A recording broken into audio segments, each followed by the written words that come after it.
Hello students, so we are done with the kingdom Monera and the kingdom Protesta in my previous videos, and today in this video I am going to start with the kingdom fungi. In kingdom fungi we will cover all the general characteristics in kingdom fungi, then going into all the classification which is under the kingdom fungi.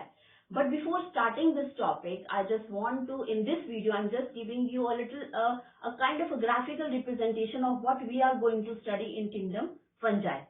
So you have to memorize this chart and you have to understand first. So the kingdom fungi is divided into two main types. One is the phycomycetes, right? And another one is the Eumycota. And the difference between the two is that mycelium over here, the mycelium is aseptate, right? I will come to a little later that what is aseptate. And in Eumycota, the mycelium is septate, right? Now what is aseptate? If this is a mycelium is formed by the hypha. We will discuss in detail, but just I am clearing what is aseptate over here. If this is a hypha and the nuclei is present over there, if these nuclei are not partitioned by a wall, अगर तो wall से partitioned हैं तो ये septate होगा क्योंकि septa present है. This is called as septa. अगर septa नहीं है, then these are categorized under the aseptate. Fine. Now the phycomycetes again is divided into two types. So the first one is the oomycetes, and second one is the zygomycetes,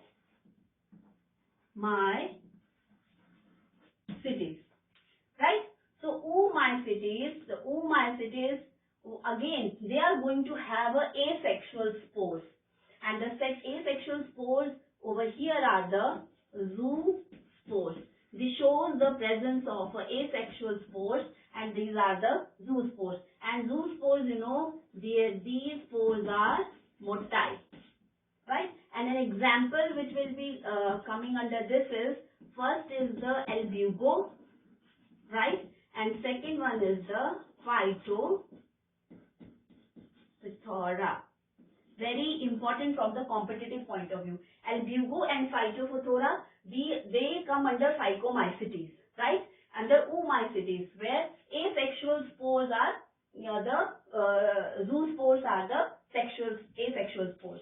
In zygomycetes, it shows the presence of another spores, and those are aplanospores, right?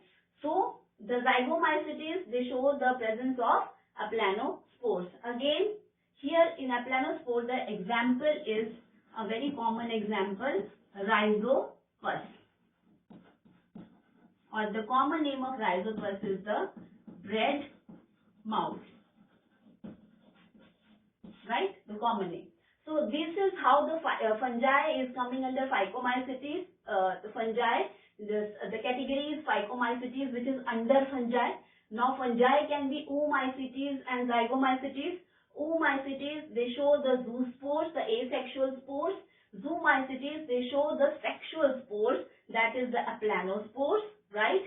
These are motile, and here you can write that these are non-motile spores, right? The flagella is going to be absent. An example is rhizopus.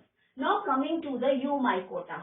Now this Eumycota is divided on the basis of if they are showing the sexual reproduction and if they are not, if the sexual reproduction is known in that kingdom, in that group or not. So if the sexual reproduction is not known, right, then it is placed under deuteriomycetes, right? Deuteriomycetes. And the deuteriomycetes, they are also called as imperfect fungi. So they are also called as imperfect fungi. Fine. An example over here is of two. One is the penicillium. You know penicillium, it is used for the formation of antibiotics, right? So the penicillium, again it is a multicellular fungi. Now another example is a yeast, and this is a unicellular fungi. Again you can see the yeast is used for the formation of a bread in baking purposes, is also used for the fermentation of the alcoholic products, it is also used for the beer, etc. So these are the advantages of the kingdom fungi for the human welfare. Fine. Now this was where the sexual reproduction is not known. Fine.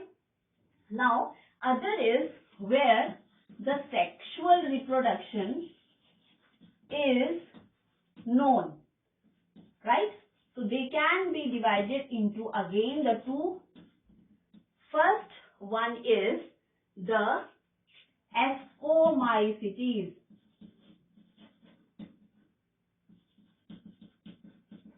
right? And the other one is the basidiomycetes, right? So first one is the ascomycetes, under where the sexual reproduction is known, and another one is the basidiomycetes. So ascomycetes, these are also called as the sac fungi. What are these called as? These are also called as sac fungi, and these are also the basidiomycetes are also called as club fungi, right?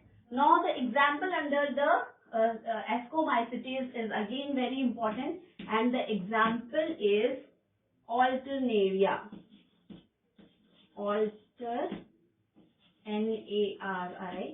Alternaria.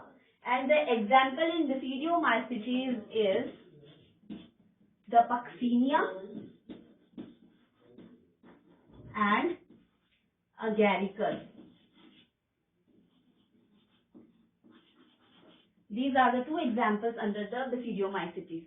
Now this is the full chart in front of you, what you are going to study in fungi. Again a very quick recap. Fungi is divided into two groups, the Phycomycetes, right? And the another one is the Eumycota, right? Both the cases show the, obviously mycelium is going to be present, but what kind of mycelium? In Phycomycetes, the mycelium is aseptate, but in Eumycota, mycelium is septate.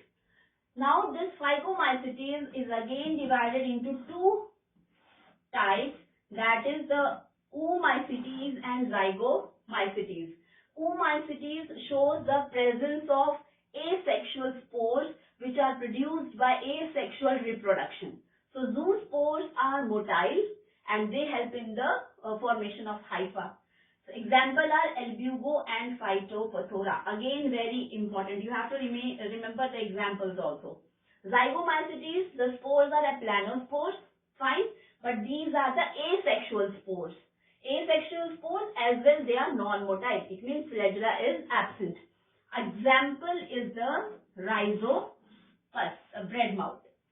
Now coming to the Eumycota. Again, if the sexual reproduction is not known, a new group is there, that is called as a deuteriomycetes, and this is also known as imperfect fungi, and the example is penicillium and the yeast. And where the sexual reproduction is shown, it is ascomycetes and basidiomycetes. Both these are also called as perfect fungi. जैसे इनको हमने imperfect fungi बोला ना, क्योंकि इसमें sexual reproduction का नहीं पता, यहाँ sexual reproduction का पता है, तो इनको perfect fungi भी बोलते हैं, ascomycetes और basidiomycetes को. Ascomycetes के लिए दूसरा नाम है sac fungi और basidiomycetes के लिए दूसरा नाम है club fungi. और example of the ascomycetes is alternaria and the basidiomycetes is Puccinia and the acaricus. So this is a detailed chart that you need to be in your mind always when you are studying the kingdom fungi. This will make the picture more clear and help in understanding you what we are going to discuss, because there are so many kingdoms, there are so many examples, so many explanations, and all those things are correlated with each other, right? So better if you go for learning in a comparative way. This is the more better learning, right?